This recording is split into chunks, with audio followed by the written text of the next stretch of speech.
Over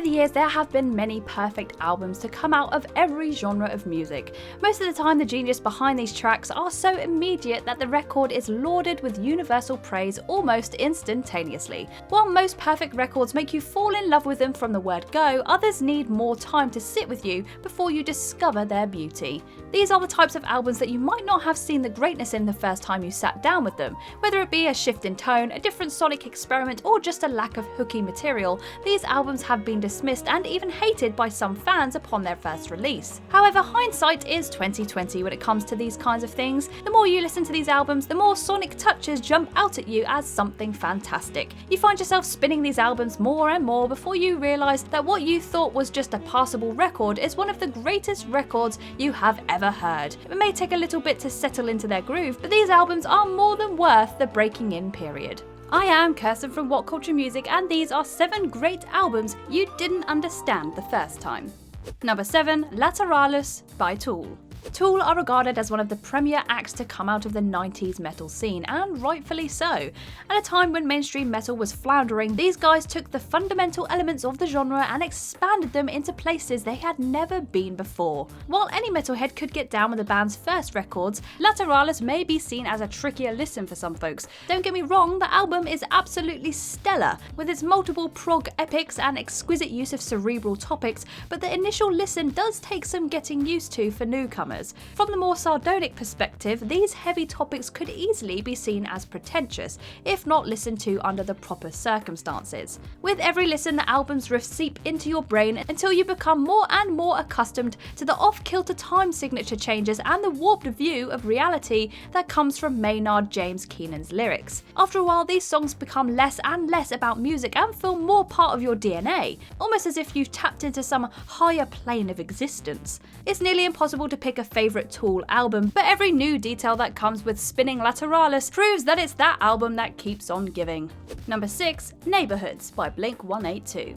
Most Blink-182 fans were met with a pleasant surprise at the 2009 Grammy Awards when the band finally announced they were getting back together. It had been a long time coming, and most fans were eager to see what a more mature Blink would sound like going forward. Once Neighbourhoods dropped though, fans were nearly disgusted by the directions the band went down. The entire album was marred by production difficulties, with the end result sounding more like a Tom DeLonge solo effort featuring members of Blink. From the spacey production to the less whiny vocals, fans were lukewarm on the album to say the least. On the other hand, this album is actually better than most fans give it credit for. Sure, the more spacey vibes sound much more at home with DeLonge's current band Angels and Airwaves, but the way Mark Hoppus and Travis Barker put their spin on them is actually very engaging. While the album does have great punk tracks like Hearts All Gone and Up All Night, the sound being created on here sounds like Blink turning into a more alt-rock band, which is an insanely cool thing to think about. Even though Blink has been going strong for years with Matt Skiba, it's still interesting to speculate as to where the band could have gone with DeLonge's more ethereal ambitions. Number 5, Era Vulgaris by Queens of the Stone Age. Out of all the fantastic hard rock acts to come out of the 2000s, Queens of the Stone Age stand as one of the few groups that have yet to release a bad album. However, many fans point to 2007's Era Vulgaris as the band at one of their more uninspired points. When listening to it initially, it's clear that the more artsy direction is not the Queens we got to know on Songs for the Deaf. With Josh Homme utilising countless musicians, the album can seem like a hodgepodge at the outset. What most people forget in this scenario though is the off-kilter beauty with which Homme approaches his riffs. Given the album's more straightforward rock approach, Homme claims this album is the closest the band has come to creating his self-defined robot rock genre of music. The album also takes a few detours with the laid-back Elvis stylings on Make It With You and the track Sick Sick Sick, which stands as one of the harshest cuts the band have ever released. At a time when Songs for the Deaf lineup was all but dissolved, Era Vulgaris was the exact moment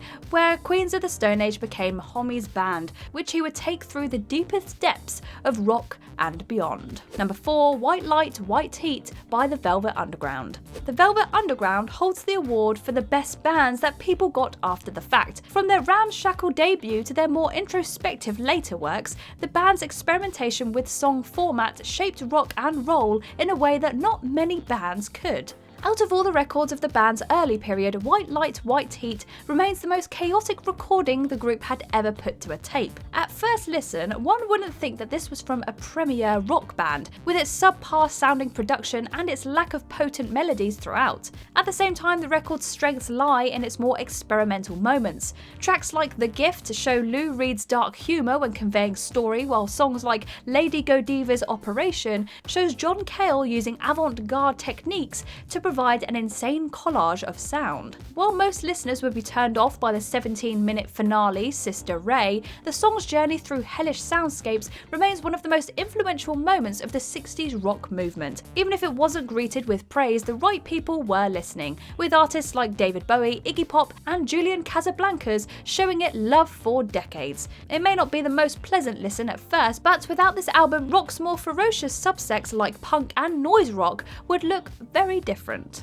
Number 3, OK Computer by Radiohead. For most alt-rock fans, OK Computer remains a watershed moment for the entire genre. In one tight album experience, Radiohead created luscious soundscapes that turned into some of the best rock music the 90s had ever produced. While it's still been steeped with praise to this day, the initial reaction to this record told a different story. For a lot of the rock community, this record seemed to just be another effort from the Creep guys, a backhanded compliment that seems hilarious in retrospect. All of the experimental and electronic influences on the album also seemed too jarring at the time. In fact, the group's label, EMI, went so far as to lower the expected sales of the album after they heard the initial version of the album. Over time, the apprehension that came with this record was unfounded, with most of the experimental songs becoming pristine production feats in the rock world. After the album's tour kicked in, the album went from being a standard effort to being heralded as not only the album of the year, but perhaps one of the greatest records the rock genre has ever produced. This positioned Radiohead as the prime voices of the rock genre, giving them the freedom to go even more experimental as they reached the 2000s. Number 2, Dark Side of the Moon by Pink Floyd. Ask any Pink Floyd fan where to start with the band's discography and you'll most likely get an answer of Dark Side of the Moon. The album is a masterful piece of art that has gone on to become almost synonymous with the rock genre itself. Then again, it's understandable if many people didn't see the hype when combing through it the first go around. For these uninitiated prog fans, this album does tend to be bloated, with some songs eclipsing the 6-minute mark and full of trading solos and standard rock vocals. Even if something like The Great Gig in the Sky boasts phenomenal vocals, the lack of lyrics can make it hard for most to grasp onto. On the other hand, the way to look at this album is not from the standard pop rock perspective. This is one of the instances where the album almost needs to be taken in as a whole in order to be fully appreciated. While songs like Breathe are absolutely spellbinding, the melody gets even better when interpolated on other tracks like Time. The band's attention to production detail also helped to keep the listener engaged from front to back. This album is certainly one that must be heard on repeat in order to be truly comprehended. Number 1, Pinkerton by WEEZER. WEEZER's debut was one of the most infectious pop rock albums to come out of the 90s. Alongside other bands like Green Day and Foo Fighters, these nerd rockers were able to pull the rock world out of the grunge doldrums and into something much more upbeat. Where did the band decide to go after this? Start writing tunes with the same angst as their forefathers of the grunge community. When Pinkerton was released, it was not so much met with contention as much as it was full-blown hatred. The band's entire fanbase seemed either perplexed or just betrayed at the change in tone between albums. Backlash from this record was so bad that the band eventually went on hiatus and didn't resurface until the early 2000s. What the fans missed out on first glance was some of the most intimate songs Rivers Cuomo would ever write. Instead of the tuneful hits on their first release, Pinkerton paints the picture of a man who has finally become a star and suddenly realises what a mess his life really is. From songs about lost love to angsty youthful loneliness, this album was one of the band's highest triumphs that never got its just due when it was first released. And that's our list. What did you think of these albums when you first heard them? Leave us a comment below and let us know. If you liked this video, give it a thumbs up, and if you haven't already, be sure to subscribe. But for now, I have been Kirsten from WhatCulture, and I will see you in the next video.